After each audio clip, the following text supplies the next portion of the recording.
Kuaka, the godwit, is quite an icon for this country. Maori had an expression, who has seen the nest of the Kuaka, who has held the egg of the Kuaka. It was a bird of mystery. So these birds would arrive on our shores September, October. They would be here until about March. During that time, they would change their appearance. They would curl up, they'd get fat, and then disappear again. So they were here for our spring and summer when all our New Zealand-based species were busy breeding. So what do these guys do? Okay, so the bar-tailed godwit population you get in New Zealand is from Alaska. Over 60% of the population comes to New Zealand, and the rest of the population goes to Eastern Australia. It's a bird the size of a magpie, roughly in body size, little long legs. Most areas around New Zealand where there's a decent deal of mudflats, there'll be a few godwits. Now, what blew my mind when I visited you guys was reading that some of these godwits that are flying from Alaska is their first major flight. That's they're juveniles. They might only be a few months old, and they fly 12,000 Ks. I struggle to sit on an aeroplane for half of that. I'm like, get me off this. The key to all this is being able to fatten up, to store layers of fat. And the mudflats, some of the richest tidal flats on Earth, and they allow these birds to get super fat if they need to, because that fat's going to be the first food unit. And that's the key. So they need to put on weight, they need to store the fuel on board, which again brings us back to the importance of healthy tidal flats. The same here.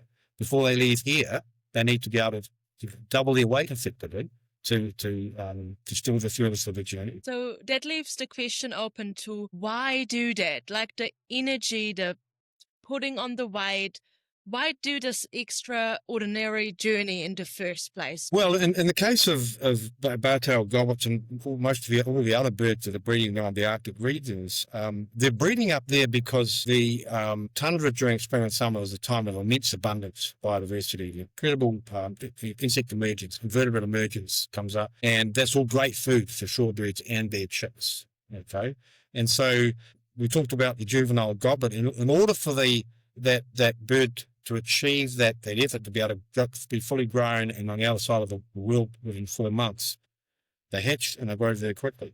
Now, that comes about because the female lays very big eggs.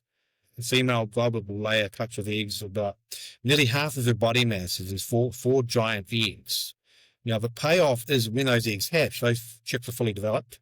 Within an hour or so, they're out running around and they're finding their own food eventually. So the parents don't feed. They find their own food. And so it follows they need to nest right where the food is. And up there, the food is all over the tundra during that spring and summer season. But it doesn't last. Winter starts arriving, everything goes into lockdown, summer dies and everything else. So all those birds and animals had to get out of here. And so over millennia, birds like godwits have had to find somewhere that's going to support them until it's time to go back to breeding grounds again. But more importantly, those places they find, we've got to give them all the resources they need to make a living while they're here, and do all the things they need to do to get back to the breeding grounds when the time comes. And again, we come back to healthy tidal flats.